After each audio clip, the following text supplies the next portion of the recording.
Hello, Michael McGovern back with you here. Great to have you in today. Hope things are going well for you. You're staying safe and staying healthy as the social distancing and quarantine continues. I named this thing Quarantine Story Time just rather haphazardly because I wanted to just get it out there so that you would have something to listen to and something to watch and so that we could visit together when you can't have any visitors. So it was kind of slapdash to put it together.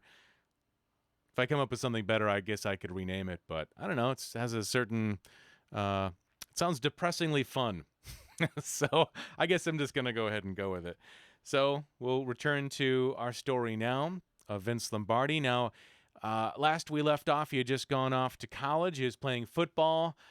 He had been a fullback, and he had just basically been demoted, kind of from football to guard. This seemed obvious to his coach that Vince's talents did not, he was not going to be a superstar, but was a hard worker. And a nice little spot about his coach, who was one of the four horsemen for Notre Dame and was famous as an athlete in his own right before his coaching days. So we'll continue there.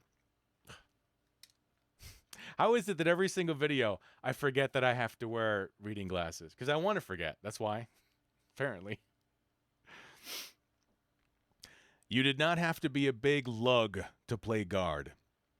Crowley copied the system he had been taught at Notre Dame, preferring what were called watch charm guards, often 4 inches shorter and 30 pounds lighter than average linemen. The position demanded quickness and tenacity. Lombardi was squat and slow in sprints with large feet that looked as though they belonged on somebody else's body, but he was quick in short bursts and indisputably tenacious, as was his fellow guard, Nat Pierce. What was most unusual about Lombardi was that he was from New York. The other key recruits in Crowley's first class came out of New England factory towns. Pierce grew up in Biddleford, Maine, on a street whose name, Granite, would later define him. Leo Paquin, a rangy end, was from Brockton, Massachusetts. Joe Dolkey, a fullback, from Lowell. Handy Andy Palau, a quarterback and kicker, and Albie Gursky, a halfback, both from Bristol, Connecticut, and Frank Mott, another halfback from New Haven. Among all the varsity and freshman players, only 5 were from New York, while 18 were from Massachusetts alone. During their freshman year prescribed from varsity competition, Lombardi and his classmates spent most of their time in the practice field learning the Notre Dame box offense and mimicking the opposition in scrimmages against the varsity. The guards Lombardi and Pierce spent hour after hour practicing the crossover steps required of them when they pulled out to lead the blocking on sweeps. From his three-point stance at right guard, pulling right, Vinny would drop his right foot back slightly at the snap, then cross over with his left foot and head out, swerving from the line enough so as not to interfere with other blockers, yet reaching the hole before the swiftest back would make his cut. Crowley's assistants, including line coaches Frank Leahy and Judge Carberry, who also came from Notre Dame, stressed that the key to good line play was the quick start, the sudden hit, taking the momentum away from the defender. One day in practice, Lombardi and Pierce learned just how quick they both were. Mishearing the play, Vinny pulled left while Natty pulled right. They met full force behind center, quote, like a head-on car collision, Lombardi later recalled. Quote, we both went down. Our pride was hurt. His nearsightedness might have hindered him in that instance, but for the most part his coaches and teammates thought he was a superior blocker, precisely because he could hardly see. He hit opposing linemen a split second before he realized he was upon them, which gave him a reckless abandon, never holding back to cushion the blow. Butch was the nickname his teammates gave Lombardi, appropriate perhaps for the grandson of Tony the barber, and it reflected Vinny's toughness. As rugged as he was, though, the history of his early career at Fordham is primarily a hospital report. He was held out of 3 freshman games with a broken ankle. During spring drills the next May, as Lombardi was preparing for his sophomore season, Crowley and the line coaches began mentioning him as a key backup, if not starter, and by fall preseason workouts, his chances seemed bright. Upperclassmen on the line succumbed to injuries one after another. John Waldron dislocated his shoulder and was knocked out for the year, while Amerino Sarno, the roughneck tackle, fractured his ankle and was hobbling for several weeks. Butch Lombardi saw backup action at guard in the first varsity game of his college career. Played at Yankee Stadium instead of the usual Polo Grounds. A 57-0 thrashing of tiny Westminster of Pennsylvania. Crowley used the mismatch to experiment, using a flexible shift formation in which the guards started in the backfield, aligned with the halfbacks, then jumped into gaps in the line before the snap. Neither the score nor Crowley's offensive creativity proved to be signs of things to come. For the rest of that year, Fordham would be a low-scoring outfit with a conservative offense that relied on a sturdy defense to win ball games. The next weekend on Columbus Day, Fordham made a rare road trip. Every team wanted to play in New York, where the big crowds and sports writers were, taking the train up to play at Boston College. Early in the game, a starting tackle broke 2 bones in his hand, further depleting the crippled line core, and was replaced by Lombardi, who performed admirably despite his lack of size for that position. In several stories the following Monday and Tuesday, as Fordham practiced for its annual visit from St. Mary's of California, Lombardi, projected to start at tackle, had suddenly ballooned into a bulky 200-pounder, or so said the Fordham Rams publicity department and New York sports writers. Butch actually still weighed about 183 pounds. The Lombardi build-up lasted one day. In the day-to-day ritual of football practice, Wednesday was the most brutal day, the midweek session when the players went at it with game situation ferocity. Crowley trained his men in secret, the workouts closed to students and the press. He was an adherent of long and physical practices, full of wind sprints and odd exercises like the one-legged bump, in which 2 players faced off against each other on one leg, holding the other behind them, and bumped shoulders until one hit the ground. Sleepy Jim thought it helped with balance. On Wednesday, he kept the players on the field until they appeared as dim figures scrimmaging in the twilight, identified only by grunts. The final round was all hitting, with backs slamming into the line again and again, and blockers and tacklers, protected only by slender pads and leather helmets without face guards, pounding away in violent scrums at the line. The men often changed positions in the free-for-all. They were not rehearsing plays so much as toughening themselves for the bruises of Saturday and relieving the weekly boredom through unrestrained frenzy. Lombardi loved Bloody Wednesday. Out there on Fordham Field, above the gymnasium on Rose Hill, trains from the New York Central rumbling along behind the fence, Butch in the midst of his teammates, hours of work behind them, letting loose, darkness enveloping the Bronx, the smell of mud and grass and leaves and leather and sweat. Thwack and thud, then a big heap on the ground, lying there, exhausted, and up for more. But this time, on the Wednesday before the St. Mary's game, Lombardi did not get up. He had playfully switched to the backfield in the free-for-all and carried the ball. As players disentangled, Butch was on the bottom of the pile, motionless, groaning loudly, kicked in the gut so hard that he could not move. He had to be carried from the field. "Enough," said Crowley, sending his men to the showers. That night, Lombardi felt so queasy he could not eat. He returned the next day, determined not to lose a chance to start, but collapsed before drills began and was carried off again, semi-conscious. At the infirmary, doctors determined that he was bleeding internally with an aneurysm in his duodenum. If nothing else, a glowing article in Friday's New York Post must have cheered the young casualty who had not started a game yet, was portrayed as a most valuable player. Quote, "Fordham's dreams of football glory in tomorrow's intersectional gridiron classic with the highly touted Galloping Gales of New St. Mary, which will pack the Polo Grounds to its historic rafters, were all but knocked galley west yesterday," the story began. Quote, "An injury to Vincent Lombardi, the powerful young Brooklyn sophomore, whom Jim Crowley, the Ram coach, had nominated for a starting position at tackle, did it."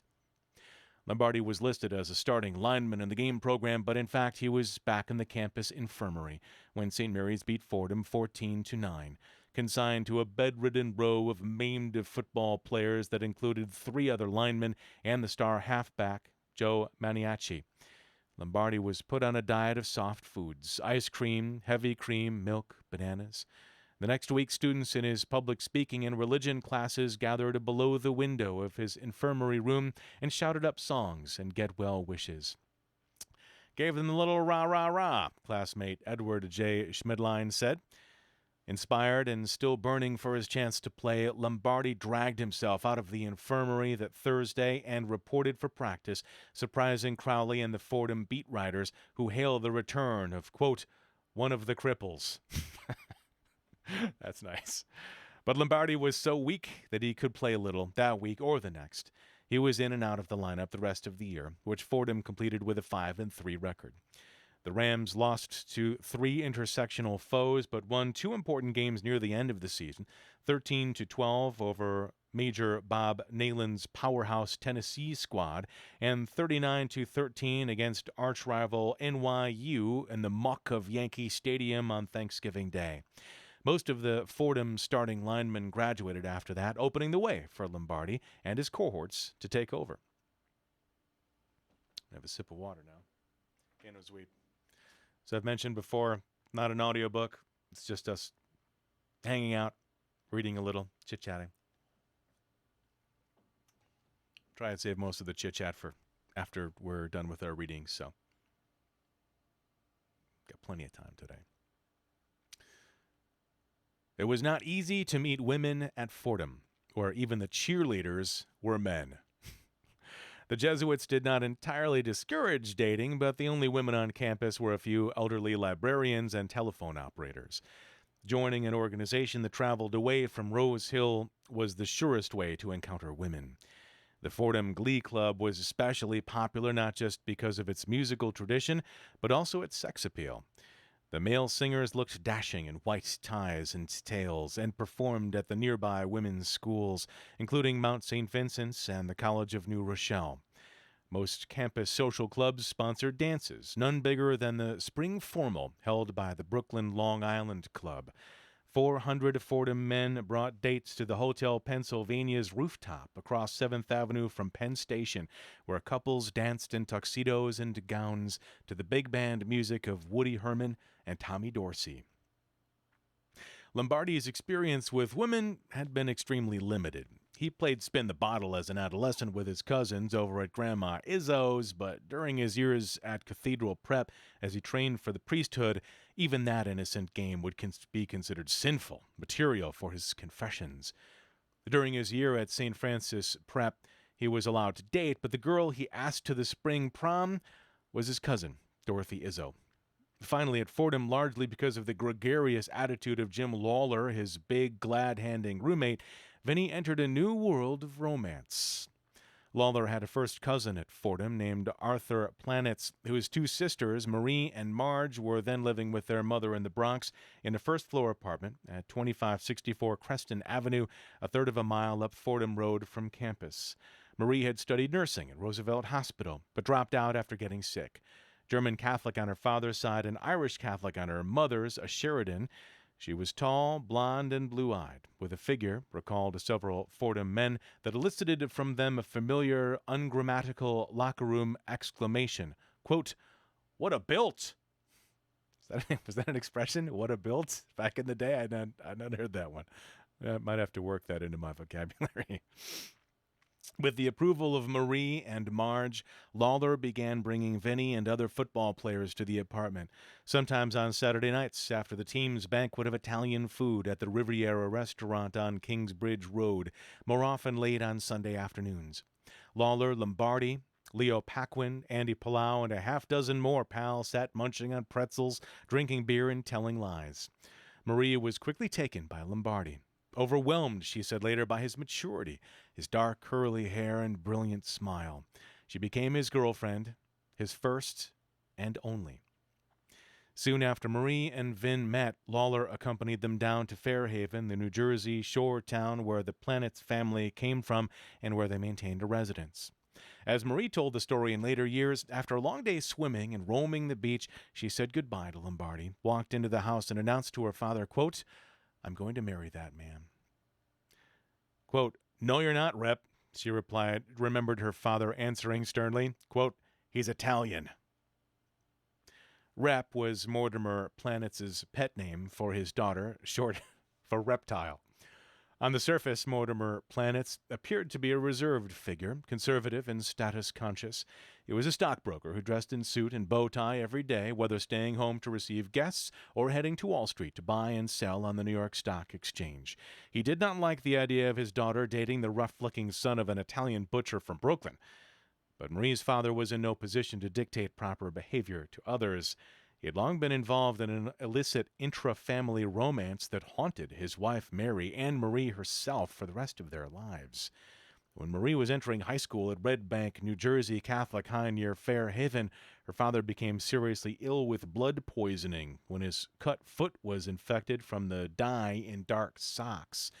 He was cared for by Mary's sister, Cass, a nurse at the family's apartment in the Bronx. During the recovery period, he and Cass fell in love, and they stayed together from then on. It was a debilitating family melodrama played out in silence and shame. The Planitzes, Marie said later, did not yell and scream or even talk about what was going on. There was no divorce and remarriage, just an unofficial rearrangement. Marie blamed everything on her aunt Cass, not her father. Her mother Mary became a quiet alcoholic and eventually suffered a stroke. She stayed in Fairhaven until her children finished high school, then moved to the apartment in the Bronx, switching residences with Mortimer and Cass. Marie and Marge stayed with their mother, while son Arthur attended school at nearby Fordham. Disaffected and confused by the family trauma, Marie tried to lose herself in fun, in search of the next dance, another party, a new young man to meet. Then she encountered Vin Lombardi, who seemed to offer everything that her life lacked. He was emotional. He had a huge family. He was full of life, a varsity athlete, religious and dependable, a relief. Lombardi had been shy in his dealings with women, inarticulate about his deepest feelings, but Marie awakened his dormant romantic side. He showered her with gifts and pastel-colored greeting cards to Rye Deer from Vin. She became almost immediately the first promoter of his career. During her high school years, she had preferred to watch football games by standing on the sideline near the boys, and now she was figuratively standing next to her Vince. One day, she was with him at an ice cream parlor near campus and saw Big Ed Franco coming through the door. Franco, recruited to Fordham from Jersey City, New Jersey, a year after Vin, was also an interior lineman with more raw talent and loomed as a threat for playing time as Lombardi began his junior year. Quote, "So you're Ed Franco. You're the fellow trying to take away my boyfriend's job," Marie said to him. She bet Franco a box of candy that he would not be able to do it. Vin brought Marie home several times in the summer after his sophomore year, when he worked as a lifeguard and special policeman at Brighton Beach, one beach down the shore from his family's summer locker at Manhattan Beach. The Lombardis by then had moved off 14th Street to a new house at the corner of Avenue S and 29th. Vin's brother Harold adored Marie, finding her more artistic than anyone in his own family. But the Lombardi women had trouble with her. Mother Mattie seemed jealous of anyone who threatened to steal the love of her beloved son. Quote, "My mother was a very domineering woman, and she would never relinquish Vin," said Harold. Sister Madeline befriended Marie and visited her at the Bronx apartment, occasionally sleeping over, but remained suspicious. If Marie had so much money as she boasted, why did she keep borrowing clothes from Madeline? To her, Marie seemed a bit aloof. Quote, "I don't remember her ever showing emotion like I would," Madeline said later. Quote, "I thought she was pretty cold, but to an Italian, if you weren't Italian, I guess everybody seemed cold."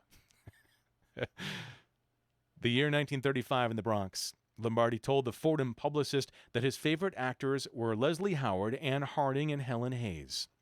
He claimed to be a, quote, voracious reader of the books of Richard Halliburton, the daring Hoosier who wrote adventure stories romanticizing his travels around the globe. Vinny and his Fordham teammates paid a quarter to see motion pictures at the Paramount. Another quarter got them a 16-inch pie at the Italian pizzerias up on Arthur Avenue. They received free season passes to Giants games at the Polo Grounds, paying only the 20 cents federal tax. Old Golds, Luckies, cork-tipped Herbert's Territons, and menthol Spuds. When rah-rah-rah makes your throat rah-rah-rah, light a Spud cigarette, went for 15 cents a pack. A night out with Marie, dancing to Irving Kahn and his orchestra at Ben Riley's Arrowhead Inn on Riverdale Avenue set Vin back $1 per ticket. Subway fare, a nickel. The Bronx Buick Company on Jerome Avenue advertised a 1934 Pontiac Sports Coupe, 8 cylinders and rumble seat, for $495. Tickets to Fordham football games at the Polo Grounds cost 50 cents for students. Other fans paid $1.10 to sit in the bleachers, $2.75 for reserved seats, and $3.30 for box seats. A pittance in retrospect, but 50 cents was hard to get in the Depression. It was a half-day's work for Al Lucci, one of Lombardi's classmates, who spent several hours before and after school as an elevator operator at the Barbizon Plaza in Manhattan. The scale of life during Lombardi's college days now seems manageable and innocent, but that is looking through the distorted lens from present to past. Life did not appear entirely innocent then. In fact, as Lombardi began his junior year at Fordham, a dominant theme in American academic circles was the loss of innocence. Leading scholars feared that universities, reflecting changes evident in modern society, were deteriorating into incoherence, with an emphasis on the particular instead of the whole, on uninterpreted fact instead of fundamental principle, encouraging a hollow worship of fame and success. The inevitable results, they said, were confusion, greed, and self-centeredness. Robert Maynard Hutchins, president of the University of Chicago, delivered a paper asserting that bewilderment was becoming the characteristic feature of the modern world. If a university was to combat that, he said, quote, "It must be intelligible as well as intelligence. But, quote, if we look at the modern American university, we have some difficulty seeing that it is uniformly either one. It sometimes seems to approximate kindergarten at one end and a clutter of specialists at the other." The fall from grace of American universities, declared Ralph C. Hutchinson, president of Washington and Jefferson College, was, quote, "evidenced by the shocking number of graduates who have been discovered in corrupt professional practices, in the concealment of corporation assets or liabilities, in the watering of stock, the peddling of questionable securities, the evasion of income and other taxes, the distribution and acceptance of bribes, and the predatory exploitation of public resources." Point. The rise of major college football was part of the debate. After a brief slump at the beginning of the decade, the game had become increasingly popular and profitable again during Lombardi's college years. Attendance figures rose 10% every season from a Depression-era low in 1932, and bulging gate receipts loomed ever larger in the considerations of athletic directors and administrators. Notre Dame drew more than 53,000 spectators to every game. Navy led Eastern schools with an attendance average of 44,000, with Fordham close behind. But along with enormous growth came complaints that the sport had compromised the integrity of the universities and made laughable the idea of amateur competition. Even the Marx Brothers were laughing. Their 1932 Horse Feathers was a send-up on the college recruitment of dumb football players. The professionalization of college football dated back to at least 1891, when the University of Chicago hired the first coach at a professor's salary, Amos Alonzo Stagg. Now Chicago's president, Hutchins, was questioning the relevance of football to the educational mission. He had forced Stagg to leave in 1932 and was in the process of de-emphasizing football. Before the decade was out, he would eliminate it at Chicago altogether. The college game was all but invented by Yale's Walter Camp, who conceived the modern scrimmage rules, attempted to deepen the significance of the game with his analogies to warfare and corporate management, and glorified the players with his annual All-American teams. But in 1931, the death of an Eli player had led some to conclude that the warfare analogy had gone too far. And now Yale's president, James Rowland Angle, stood out among the game's leading critics.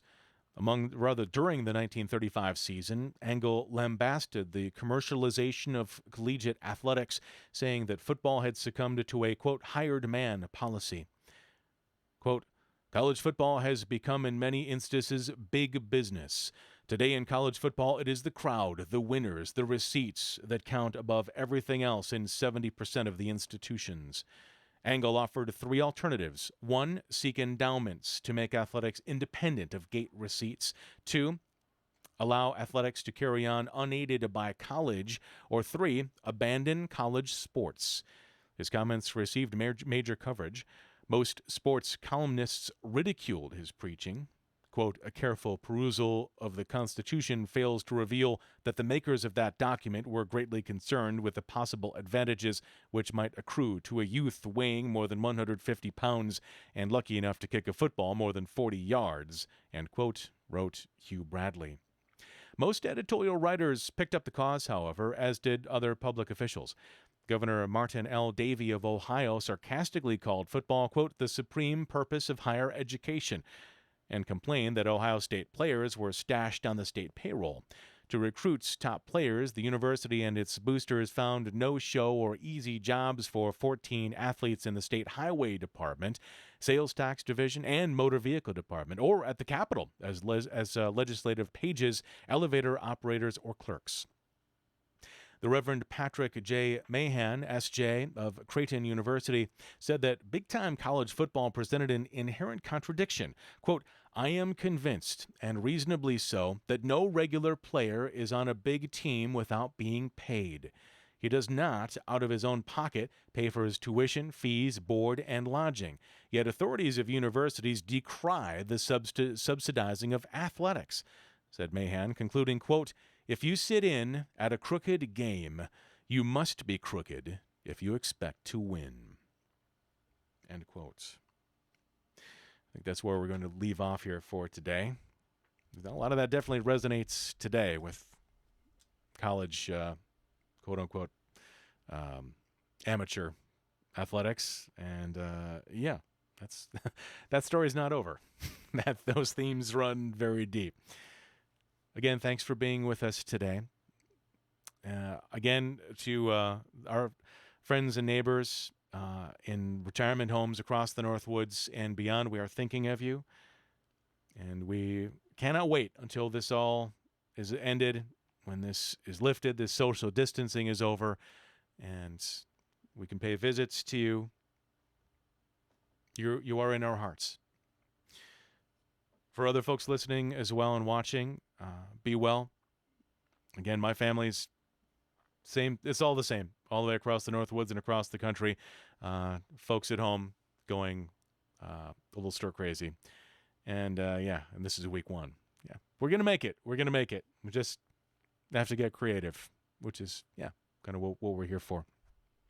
Again, for this YouTube feed, if you want to get the weekday reading of this book by David Maraniss, go ahead and subscribe. Just click the subscribe button. It's really easy on YouTube. It's because this is the video. You're watching it on YouTube anyway. Simple, so you don't miss out. And you don't. If you're just checking in now, you don't have to go back to the beginning if you don't want to. You just keep going from here. It's one of those. It's the life of Vince Lombardi. If you're from Wisconsin, you know how it ends. So there's the only real surprises is how he gets where he gets, and the texture and the details, and in so many cases the feels and the smells and the relationships that we didn't quite know about with their particular depth. Thanks again. All the best. Be safe. Be back tomorrow.